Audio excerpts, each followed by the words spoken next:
Hello student, good morning. मैं देवेंद्र सहारन, lecturer in sociology. बहुत समय के बाद आपसे रूबरू हो रहा हूं वीडियो के माध्यम से। मैं आज इस कोरोना काल के दौरान सभी विद्यार्थियों से जो मैं रूबरू नहीं हो पाया, प्रत्यक्ष रूप से नहीं मिल पाया, इसीलिए आज इस वीडियो के माध्यम से आपसे कुछ चर्चा करना चाहता हूं। जैसा कि जिन विद्यार्थियों ने मैट्रिक की परीक्षा पास कर ली हैं, वो विद्यार्थी जब 11वीं की कक्षा में प्रवेश करते हैं तो उनके सामने विषय चुनाव की बहुत ही बड़ी चुनौती होती है। उन विद्यार्थियों को ये नहीं पता होता कि उन्हें कौन सा विषय चयन करना है, किस विषय का अध्ययन करना है। मैं समाजशास्त्र प्राध्यापक होने के नाते विद्यार्थियों से यही कहना चाहता हूँ कि समाजशास्त्र विषय को पढ़ें, उसका अध्ययन करें। और समाजशास्त्र जो है उसके बारे में मैं आपको कुछ जानकारी देता हूँ, क्योंकि मनुष्य एक सामाजिक प्राणी है और बिना समाज के मनुष्य जीवन की कल्पना भी नहीं की जा सकती। इस वजह से समाज का महत्व बढ़ जाता है, इसीलिए समाजशास्त्र की ज़रूरत बढ़ जाती है। समाजशास्त्र यह जानने के लिए ज़रूरी है कि जिन परिस्थितियों में हम रह रहे हैं या उन विसंगतियों को हम कैसे दूर कर सकते हैं, कैसे दूर किया जाए।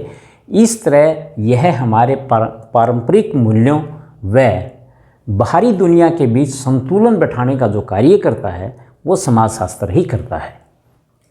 जैसे विद्यार्थी समाजशास्त्र का अध्ययन करते हैं और जो विद्यार्थी समाजशास्त्र विषय से एमए की परीक्षा पास करते हैं, उनके सामने जॉब अपॉर्चुनिटी भी होती है। समाजशास्त्र विषय का अध्ययन करने से या समाजशास्त्र विषय से एमए करने से क्या क्या हमें प्राप्त हो सकता है, उसके बारे में भी हम बात करेंगे। हमने अभी चर्चा की है कि हमें कौन कौन सी नियुक्तियां प्राप्त हो सकती हैं, और इसी प्रकार जो विद्यार्थी सिविल सर्विसेज की परीक्षा देना चाहते हैं और एक वैकल्पिक विषय के रूप में आज सबसे ज़्यादा जो विषय विद्यार्थियों के द्वारा लिया जाता है वो समाजशास्त्र ही है। इसका सबसे ज़्यादा फ़ायदा इसलिए है क्योंकि समाजशास्त्र विषय का जो अध्ययन सामग्री है वो अन्य विषयों से कम है और अच्छी प्रकार से इसकी तैयारी हो सकती है। और बहुत सारे बच्चे समाजशास्त्र विषय ले करके आज आईएएस और आईपीएस ऑफिसर लगते हैं। बहुत सारे विद्यार्थी जो हैं सोशोलॉजी का चयन करते हैं और अपनी परीक्षा को उत्तीर्ण करके एक अधिकारी के रूप में नियुक्ति वो प्राप्त करते हैं। इस प्रकार मेरा कहने का अभिप्राय यह है कि जो विद्यार्थी समाजशास्त्र विषय से अध्ययन करते हैं वो गवर्नमेंट जॉब आसानी से प्राप्त कर सकते हैं। कि हम बता रहे थे कि हमें गवर्नमेंट जॉब कौन कौन सी प्राप्त हो सकती हैं।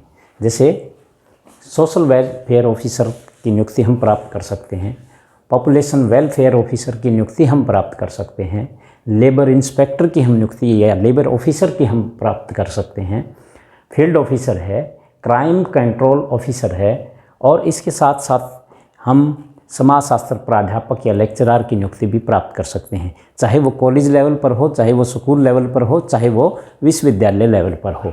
इसी प्रकार प्राइवेट जॉब जो हमें प्राप्त हो सकती हैं, जैसे बहुत सारी एनजीओ होती हैं जो सोशल कार्य करती हैं, सोशल वर्कर की हम भूमिका निभा सकते हैं, जर्नलिज्म में हम जा सकते हैं, और इसी प्रकार जो फैमिली काउंसलर होते हैं उनकी भूमिका हम निभा सकते हैं, ट्रैवल गाइड के रूप में हम भूमिका निभा सकते हैं। कहने का अभिप्राय ये है कि हमें इस विषय का अध्ययन करने के परिणाम स्वरूप अनेकों सरकारी नौकरियां भी प्राप्त हो सकती हैं और प्राइवेट नौकरियां भी हमें प्राप्त हो सकती हैं। इन विभागों, बहुत सारे विभाग ऐसे हैं जिनमें हम ये नियुक्तियां प्राप्त कर सकते हैं। इसलिए मैं सभी विद्यार्थियों से यही कहूँगा कि आप समाजशास्त्र का अध्ययन करें, और अगले अध्याय में हम समाजशास्त्र क्या है, समाजशास्त्र की परिभाषा क्या है, उसके बारे में चर्चा करेंगे।